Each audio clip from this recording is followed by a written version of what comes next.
Alliance Insight has given amazing support to so many decks this format, but one deck that I really feel like is a sleeper pick of this format is actually the White Forest deck. Not only did this deck also get some crazy support, but it can abuse the best engine in the game, Fiendsmith.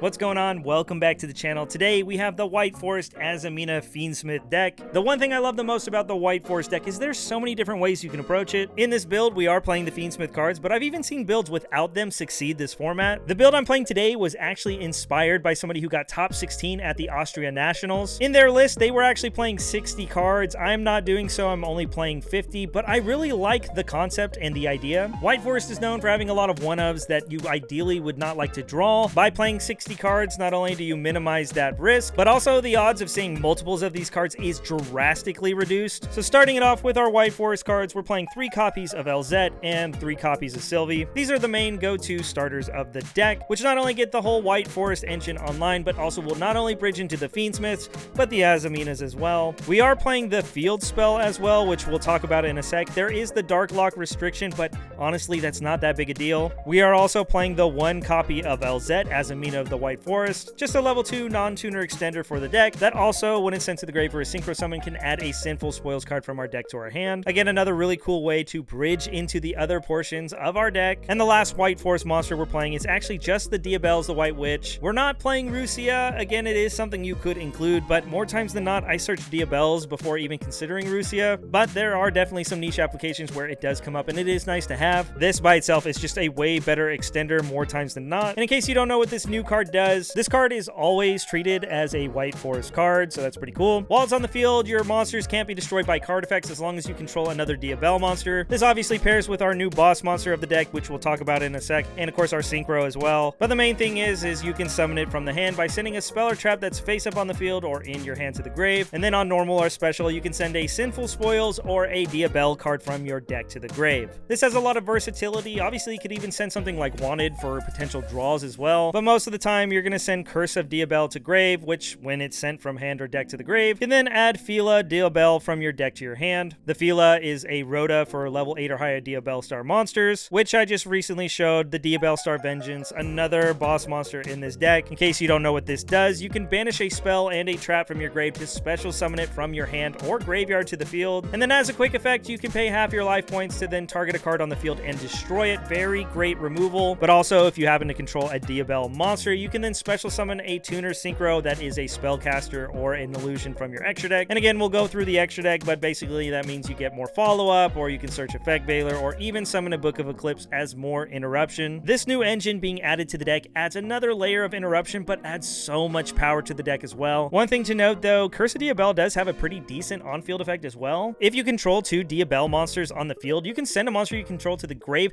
to wipe your opponent's entire field of face-up cards. There's a couple of more White Forest cards. First is the field spell, which we are maxing out on. Witch of the White Woods is an insane custom field spell for this deck. There is a lot of worries because it does lock you out of darks from the extra deck, so potentially it cuts you off of stuff like your Azamina line. Also, for the Fiendsmith half, you now can't go into Necroquip Princess, so it cuts you off of Caesar. But believe it or not, this deck actually has another line to get access to Caesar even after being dark locked, which we will showcase in the combo portion of this video. But then after that, we have a couple of one-ofs. We have the Tales of the White Woods, which is a Rhoda, and then the Sinful Spoils of the White Forest. This is just a quick play fusion spell card, essentially another interruption potentially. And again, sometimes you just need the spell cards to discard with your effects, and it will reset itself as well. And again, Tails is the Rhoda. Even though having multiples does sound nice, trust me, one's all you need.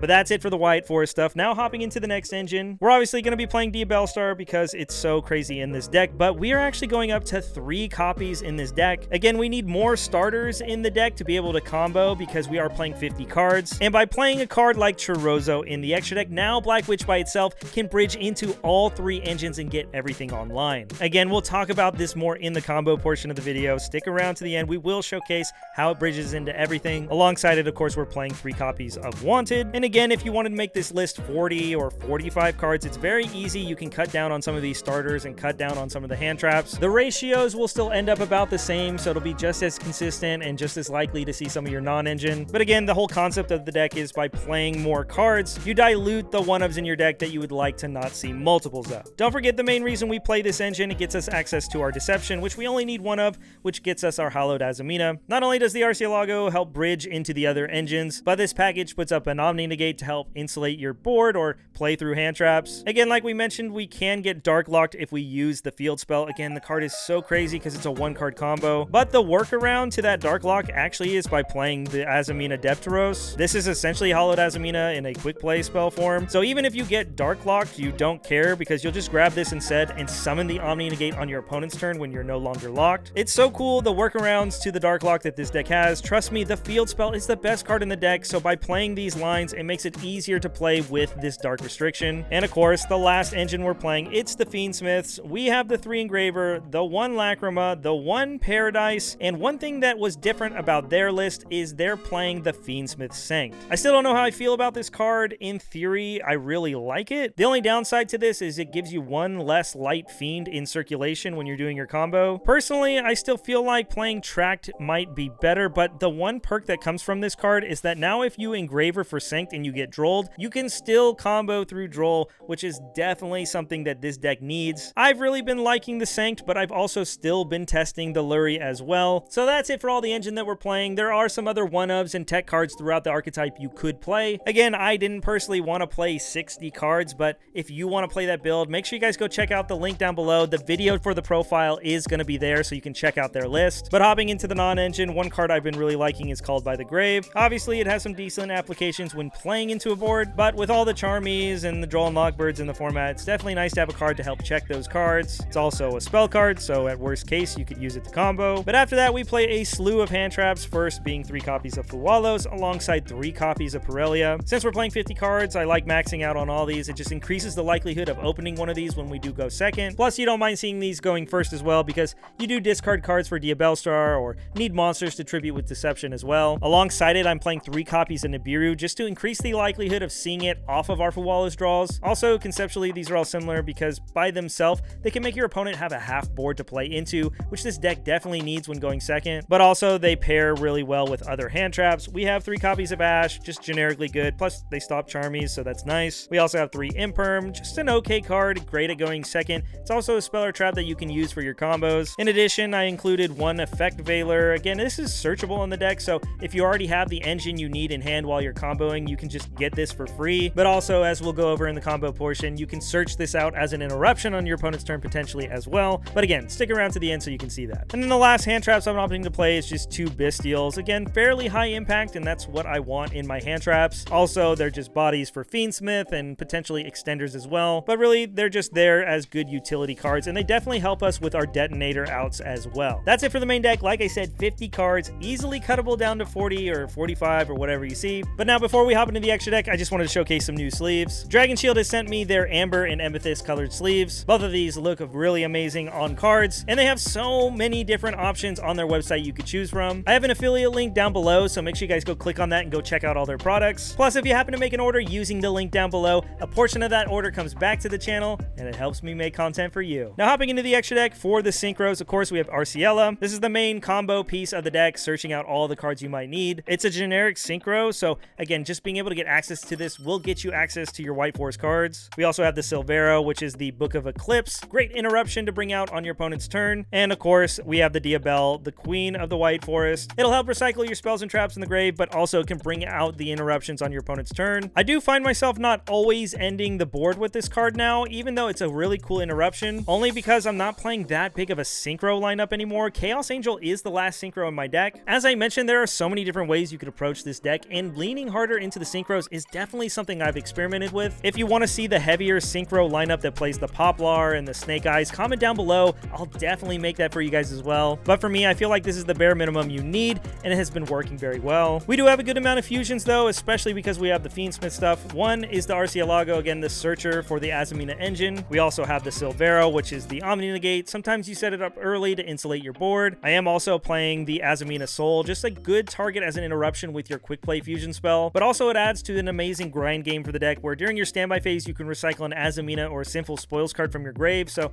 again, just giving you more follow-up if this sticks around. I mentioned earlier, we have the Chorozo. Again, this is what makes Diabellstar basically bridge into every engine in the deck. Maybe if I was playing 40 cards and I didn't want Diabellstar to be a starter, I could cut this card from my extra deck to make room for other things. But for now, since I need as many starters as possible, this is definitely an auto-include. And the Fiendsmith stuff, of course, we have Desiree. No need to explain it. Alongside one thing that has been really cool, which is the Baphomet. This is just a fusion you can make off a sequence that happens to be a level 6 Fiend that's also not dark. This is how we get access to Caesar when we are under the restriction from our field spell. But after that, it's just standard Fiendsmith stuff. We have the Moon, the Sequence, and the Requiem. Again, a very tight extra deck because of the Fiendsmith cards, and it leaves for one more tech slot. And in this place, I'm actually just playing SP Little Knight. You could opt to include really anything. I've actually really missed Necroquip Princess, even though you do get Dark Locked from time to time. You could also add some other synchros or whatever it is you want to play. Again, there is some flexibility, but I just feel like this is the most versatile card for the deck. But that's it for the deck. Now let's show off some of the combos. So White Forest has so many different lines in the deck, and I think that's why I like playing this deck so much. But again, today I'm just going to showcase a couple of one-card combos that I've been doing. And again, shout out to the guy who got top 16 at their most recent Nationals. This really was the inspiration of this 50-card deck list. For the first one I want to show you, I'm just going to show you how you do not care about the dark restriction with the field spell. And then after, we'll go ahead and go over the Diabellstar line, showing that it can bridge into all the engines as well. Again, we're going to assume for combo's sake that this all resolves and goes through. But starting things off, we'll use the field spell and go ahead and search. This is really nice because it sticks around on the field, so it gives us free fodder for our LZ. Right away, we'll activate its effect to go ahead and summon and search. And assuming all that resolves, it'll hit the field. This will go to grave, and Sylvie will be added from deck to hand. Immediately after, we can go ahead and normal summon. We'll use its effect. This will grab us one of our spells. And in this case, of course, we're going to grab the Rhoda. We're always trying to get to this when we can. And right away,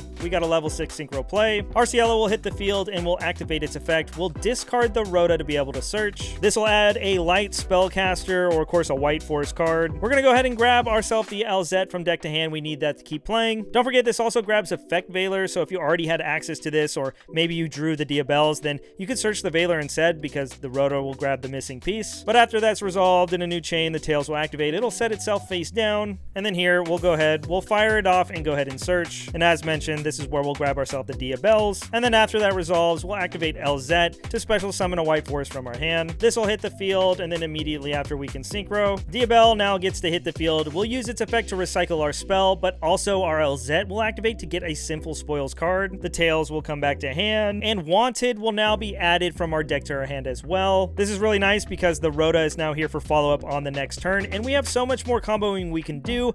But first, before we do all that, we're actually going to use our Sylvie's effect. Arciella will get put back into the extra deck, and this will hit the field. Now, I think you know where this is going. We have two effect monsters that will link off, and here we'll go into Moon because we're going to set up our Caesar play without using Necroquip before we even commit to the rest of our combo. Of course, now we can link this off, go into Requiem, and use its effect right away. This will bring out the Lacrima, which will then dump the Engraver. And now we'll go ahead and we'll activate that Wanted to be able to search. And here's where we'll add our Diabellstar from deck to hand. After all that's resolved, now we're actually still going to use our Requiem effect to equip itself. Again, we're not going to go into Necroquip, not only because we don't play it, but we are Dark Locked, so we couldn't anyway. But this is why the Fiendsmith engine is so nice. It gives you free fodder for all of your White Forest and of course your Diabellstar effects. Now on summon, we can go ahead and get a search. And here is where we'll go ahead and put Deception face down for later. Now we have two bodies. We'll go ahead and link these off. And again, we are locked out of darks from the extra deck, but we do not care. Now we can go ahead and use Sequence. We'll shuffle back a Fiend and an Illusion monster. This is where Baphomet will now hit the field,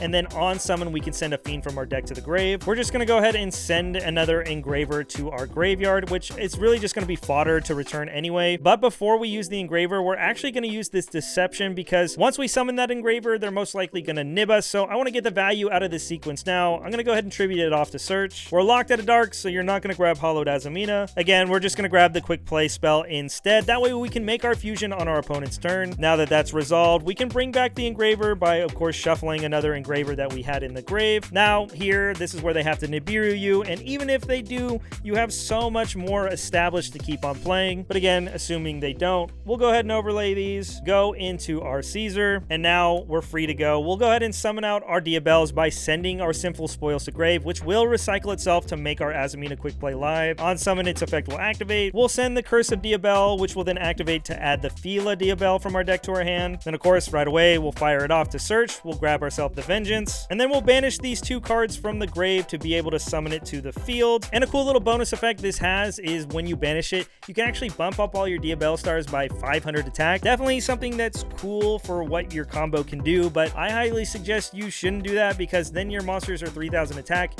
and Typhon basically cracks your whole board at that point, and we do not want that. So again, after summoning this, we're not going to use the effect, but now we can set our quick play face down. And again, we have other stuff we could set face down, but this could literally be anything. We do technically have the Wanted engraved, but we don't want to use this because we're going to use the end phase effect to set it face down. And now even with the dark restriction, we have access to everything. To summarize all we have, right away, normally in the draw phase, you want to fire off the quick play. This will send our Sinful Spoils card that was face down to the grave to summon our Omni Negate to the field. And alongside the Omni Negate, now you have 2 special summon negates with Caesar. You have the Destruction protection from your board, so that's pretty cool as well. At any time, you can pay half your life points to destroy a card your opponent controls. And since you have a Diabell star, you can summon, of course, Silvera for an additional Book of Eclipse. Or if they don't have the bodies on the field at the time, then you could just summon Arciella, which on special summon gets to proc its effect anyway, so you can discard the Rhoda you added, which could potentially get you follow-up if you wanted it, but really, you just wanted to grab Effect Veiler as another layer of interruption. So